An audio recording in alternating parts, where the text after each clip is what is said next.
To say that someone has daddy issues is a somewhat rude and humiliating way of alluding to a very understandable longing for a father who is strong and wise, who is judicious, kind, perhaps at points tough, but always fair, and ultimately always on our side.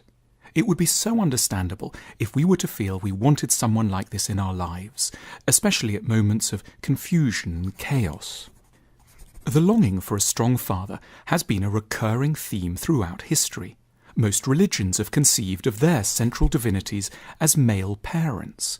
In ancient Greece, Zeus was described as the father of men and gods. In Christianity, God was the heavenly father. In Germanic mythology, Odin was the All-Father, the father of all other gods. The longing has been no less present in secular culture. In the US, the individuals who led the War of Independence and drew up the Constitution came to be known as the Founding Fathers. Garibaldi, the dignified and authoritative man who fought for the unification of Italy in the 19th century, earned himself the title of the Father of the Fatherland.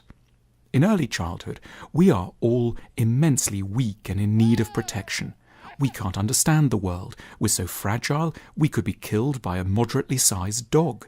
So much feels mysterious and outside of our control. A hunger for a daddy is, in the circumstances, wholly natural.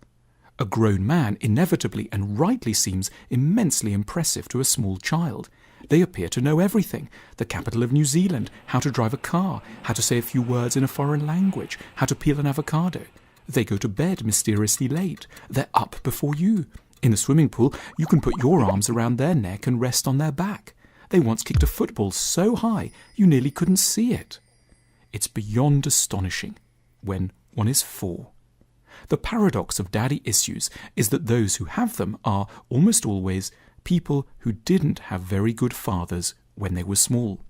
Perhaps one's father was strong but ultimately cruel, bullying, or disinterested. Perhaps he was more concerned with another sibling or with his work. Perhaps he wasn't around much, left the house after a divorce, or died young.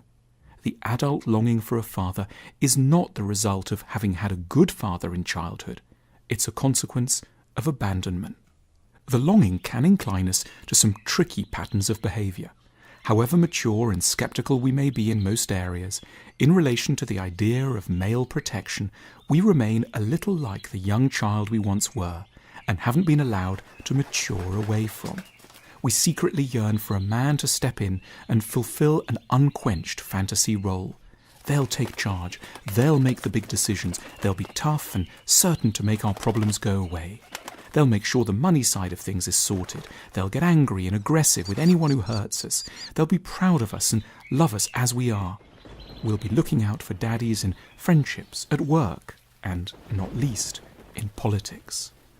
The danger is that these daddies may, in the end, hugely damage our trust, for it isn't in anyone's power to assuage the sort of longings we bring to bear on them.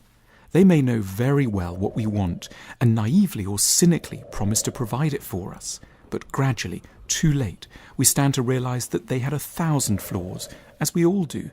We may realize that they're bullying rather than noble, that our enemies haven't gone away, that they couldn't help us, that there isn't in fact enough money in the world to do what they promised, and that, in fact, they didn't really love us at all. The fantasy daddy figure of adulthood isn't in fact a good father, for one big reason.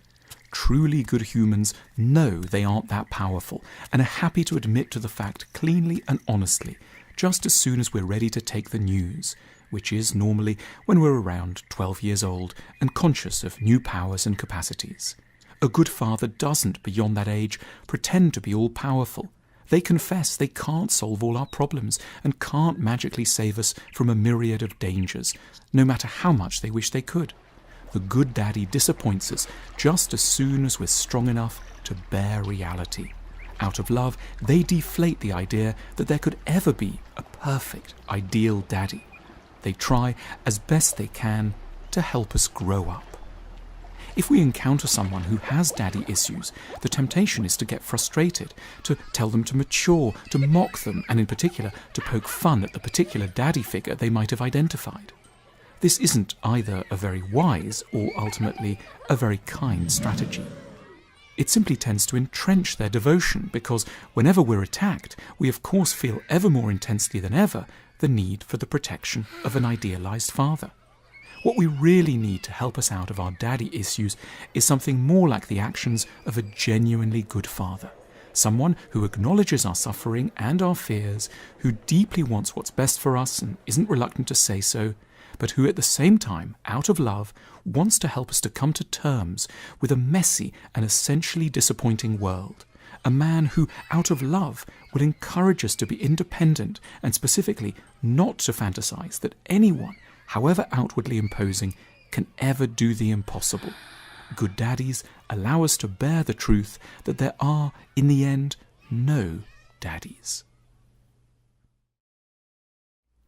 We love bringing you these films. If you want to help us to keep bringing you thoughtful content, please consider supporting us by visiting our shop at the link on your screen now.